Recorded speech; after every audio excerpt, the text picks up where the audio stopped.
So, gimana kabar kalian? Rebahannya lancar? Bagus. Semakin sering kalian rebahan, semakin sering kalian nambah wawasan kalau nonton channel ini. Oke, di video kali ini gue bakal menceritakan seluruh alur cerita film Jumanji The Next Level.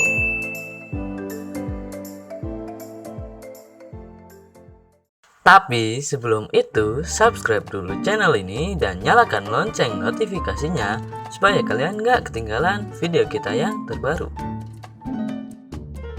Film ini menceritakan tentang petualangan di sebuah dunia game yang dilakukan oleh 6 sahabat yang memiliki keterkaitan satu sama lain. Dan karena game tersebut bersifat mengikat, jadi mereka harus bisa survive dan menyelesaikan game tersebut tanpa harus kehabisan 3 nyawa yang mereka miliki. Ya, meskipun hanya 4 orang yang masih muda, tetapi di dunia game tersebut tubuh mereka berbeda dan harus berusaha menyesuaikan diri dengan karakter in-game atau karakter yang mereka kenakan. Gak usah lama-lama lagi, langsung lanjut aja ke alur filmnya. Film diawali dengan rencana 4 orang sahabat yang di Jumanji pertama pernah terjebak bersama dan berhasil keluar dari game tersebut dengan selamat. Mereka adalah Bethany, Fridge, Martha, dan juga Spencer. Berpindah ke karakter sentral kita yaitu Spencer. Spencer adalah orang yang pemalu, introvert, selalu sial, dan tentunya hampir tidak memiliki teman kecuali mereka bertiga. Dan satu lagi, ia memiliki penyakit asma yang sering kambuh. Karena akan liburan dan pulang ke rumah, Spencer pun cepat bergegas ke busnya. Ketika di atas bus, Spencer terlihat sedang stalking akun sosmed milik Martha yang ketika di Jumanji 1 diperlihatkan bahwa Spencer jadian dengannya. Ketika sampai di rumah, Spencer disambut dengan hangat oleh ibunya dan juga kakeknya yang bernama Eddie. Dan ketika sampai di kamarnya, ternyata si kakek juga tidur sekamar dengannya. Dan hal itu malah membuat Spencer tambah lelah karena kakeknya sangat merepotkan. Dan ketika ibu Spencer bertanya kepadanya, ia besok mau pergi kemana, Spencer menjawab ia akan pergi ke Cafe Nora untuk bertemu dengan teman-temannya. Tiba-tiba kakeknya marah-marah dan bilang jangan pergi ke Cafe Nora. Kemudian ketika si kakek bertanya kepada Spencer apakah ia masih bersama pacarnya dalam kutip Martha, dan Spencer menjawab tidak. Kemudian karena Spencer ingin mendapatkan tubuh primanya seperti saat ia terjebak di dalam game Jumanji, ia pun melihat kembali konsol game tersebut yang sudah pernah ia hancurkan dan berniat untuk memperbaikinya kembali. Berpindah ke Fridge dan yang lainnya. Karena Spencer tak kunjung-kunjung datang, mereka bertiga memutuskan untuk pergi ke rumah Spencer. Dan ketika sampai di sana, ia hanya bertemu dengan kakek Spencer yang bernama Eddie tadi.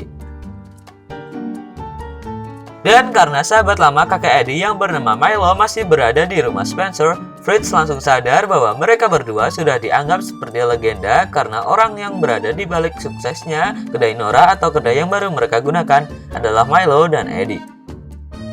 Tetapi karena suatu hal sekarang Eddie dan Milo malah bertengkar. Ketika mereka sedang mencari Spencer, mereka mendengar suara dari ruang bawah tanah dan mereka pun segera mengeceknya. Dan terkejutnya mereka ketika melihat konsol game Jumanji yang merupakan sebuah neraka dunia bagi mereka telah diperbaiki oleh seseorang dan mungkin itu adalah Spencer. Dan ketika Martha melihat jaket dan ponsel Spencer yang ditinggalkan, ia memiliki intuisi bahwa Spencer masuk ke dalam neraka yang mereka maksud. Dan karena cara keluar dari sana hanya ada satu cara, mereka memutuskan untuk segera masuk. Dan karena salah satu sahabat karib mereka terperangkap dan tidak mungkin menyelesaikan game tersebut sendirian, dan supaya Spencer dapat kembali seperti semula. Dan ketika Martha memegang kontrolernya, musik dimulai dan mereka mulai terhisap ke dalam game dan belum memilih karakter sama sekali. Tetapi sebelum itu, gue mau jelasin dulu peraturan dari game Jumanji. Di game Jumanji pertama, misinya adalah mengembalikan sebuah batu permata hijau yang diambil oleh seseorang, dan harus mengembalikan batu permata tersebut ke tempat patung Panther yang ada di tengah hutan. Dan peraturan pertama yaitu setiap karakter hanya memiliki 3 nyawa dan jika semua nyawa telah hilang mereka juga akan meninggal beneran. Kedua, setiap karakter memiliki kelebihan masing-masing seperti kemampuan navigasi sebuah kota, kemampuan bertarung, ilmu pengetahuan tentang binatang, dan lain-lain. Akan tetapi melewati musuh-musuh yang sejenis NPC yang sangat susah untuk mengalahkan musuh-musuh mereka yang berupa manusia dan juga binatang dan itu merupakan sebuah NPC. For your information, jadi NPC atau non-player character adalah karakter dalam permainan atau game yang tidak dikendalikan oleh orang atau bahasa kasarnya bot lah. Ketika masuk, semua karakter yang digunakan sangat berbeda jauh kecuali Martha. Yang pertama ada Dr. Bravestone yang digunakan oleh Eddie. Yang kedua ada Dr. Moose Finbar yang dikendalikan oleh Milo. Profesor Oberon yang dipakai oleh Fritz. Dan yang terakhir Ruby Roundhouse yang digunakan oleh Martha. Kemudian, ketika Milo memanggil seekor kuda Nil tersebut malah mencoba untuk memakan Milo. Tetapi secara cepat, Martha langsung menyelamatkannya. Dan secara ngelantur, Milo malah menjelaskan secara rinci apa itu kuda Nil. Ferocious bite. You know, the funny thing is, I don't remember. Dan hal tersebut dikarenakan kemampuannya yang merupakan zoologist, yang artinya seorang ilmuwan yang memiliki semua info tentang hewan. Dan secara tiba-tiba, Fritz dimangsa oleh ular dan respon kembali hanya dengan 2 nyawa. Tiba-tiba ada pesawat datang menghampiri mereka dan ketika mereka naik, itu adalah pesawat pemandu atau NPC yang menjelaskan tentang misi mereka kali ini. Jadi berbeda dengan Jumanji pertama, kali ini misi mereka adalah mengalahkan Jurgen si Brutal yang merupakan villain utama kali ini. Dan mereka harus mengambil kembali permata Falcon milik sebuah suku yang ada di Provinsi Avian. Dan ketika sudah mendapatkan permata Falcon tersebut, mereka harus meneriakkan kata Jumanji supaya misi berhasil dan mereka bisa keluar. Dan setelah itu, mereka pun diturunkan ke sebuah padang pasir dan bukan hutan. Berpindah ke Bethany. Ternyata kali ini Bethany tidak ikut masuk ke dalam game dan masih di luar. Berpindah ke dalam game. Dan ketika mereka di sebuah tumpukan mobil, ada seekor burung unta datang ke tempat mereka. Dan karena Eddie mengganggu dan mengusir burung tersebut, ia malah diserang dan respon kembali dengan 2 nyawa. Tiba-tiba burung unta tadi kembali dengan kawanannya dan mereka berempat pun kabur dengan membagi kelompok mereka menjadi 2 tim dan menggunakan 2 buah mobil.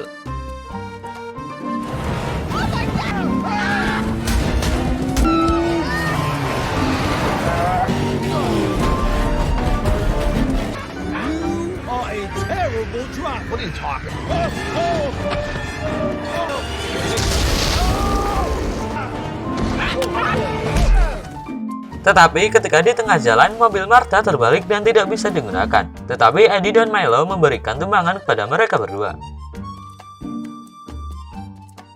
Ketika ada jurang di depan mereka, Eddie yang nekat untuk melompat jurang tersebut mencoba untuk putar balik dan menancap gasnya dengan sangat cepat.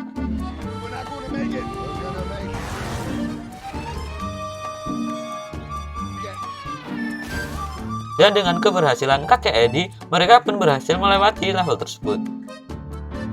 Dan ketika berada di sisi aman, mereka melihat skill atau kelebihan mereka masing-masing.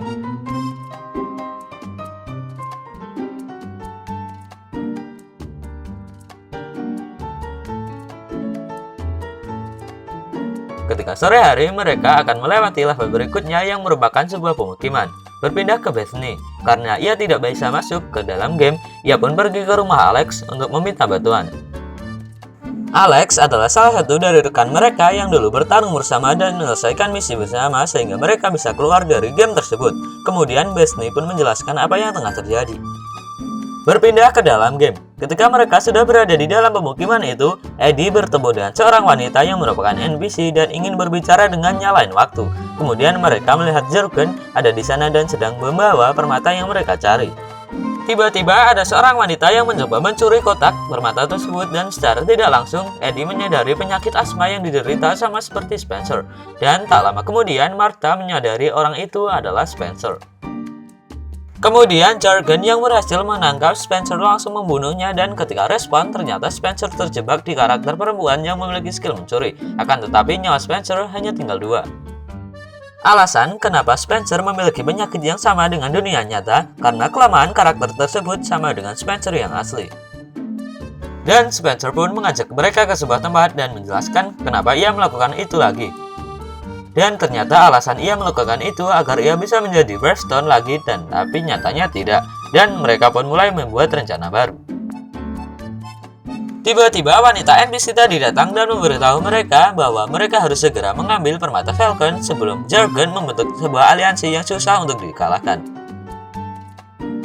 Dan mereka pun mulai membagi kelompok mereka menjadi 2 tim. Tim pertama harus mengambil buah padang pasir atau buah beri Jumanji, dan tim kedua harus mencari beberapa ekor unta. Berpindah ke tim pertama yang terdiri dari Martha dan juga Fritz. Di sana ada sebuah pohon yang dikelilingi air yang sangat menyeramkan dengan cahaya hijau yang keluar dari air tersebut. Dan di sana tertera ada tulisan bahwa buah beri Jumanji atau buah padang pasir terdapat di sana.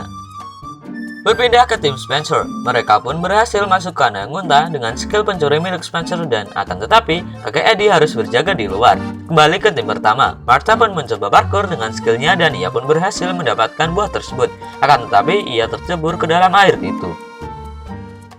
Anehnya, Martha tidak meninggal atau bahkan kekurangan nyawa sama sekali. Tetapi ketika sudah naik, ia pun dibantu oleh Fritz. Dan tiba-tiba mereka malah bertukar tubuh satu sama lain. Martha berada di tubuh Profesor Oberon dan Fritz berada di tubuh Ruby Roundhouse.